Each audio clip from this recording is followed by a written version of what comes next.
मोहब्बत की थी तूने मुझको रुलाने के लिए, दिल का खेल खेला था मेरा दिल जलाने के लिए।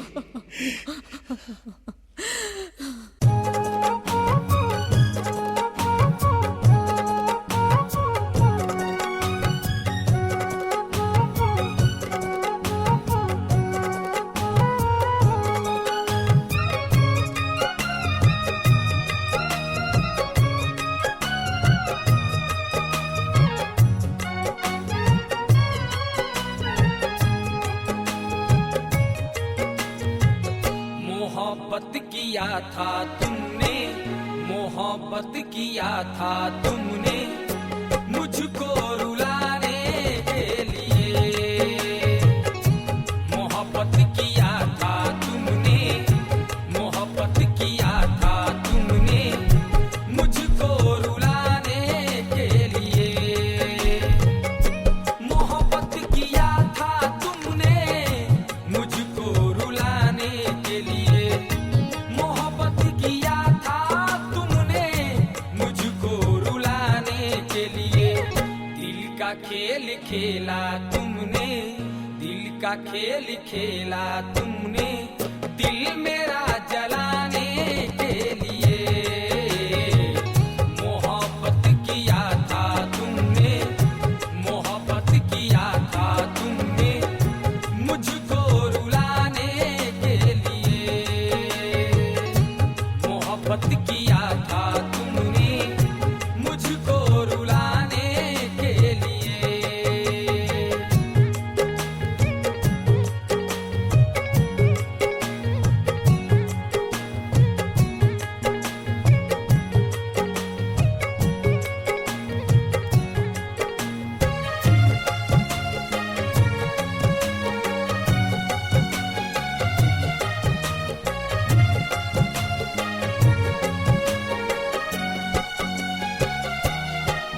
मेरी हालत पे हंसने का अंदाज तुम्हारा देखा, अंजाम तुम्हारा देखा, आगाज तुम्हारा देखा। मोहब्बत करके निभा देना कोई जुआ नहीं है, ये ऐसी आग है जिसमें धुआं नहीं है।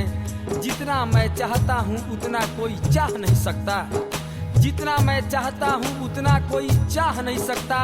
इस धरती पे मेरे जैसा कोई हुआ नहीं है।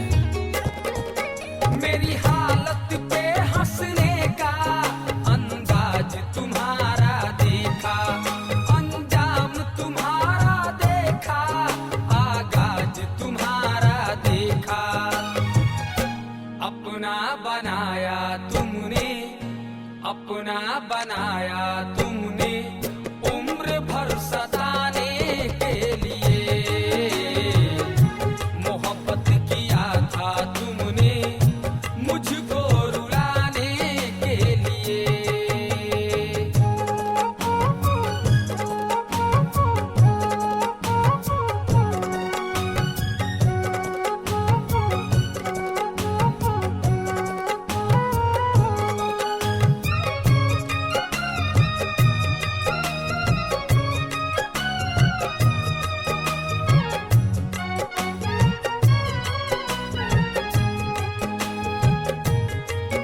दिल में नहीं रहना था तो दिलदार बनाया क्यों था। मुझको अपने जीवन का श्रृंगार बनाया क्यों था।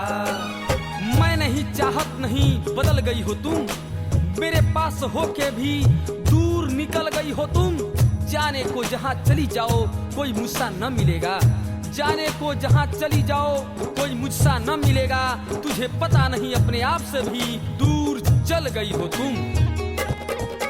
दिल में नहीं रहना था तो दिलदार बनाया क्यों था।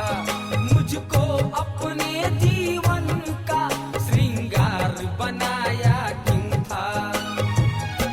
नजदीक लाया तुमने, हाँ नजदीक लाया तुम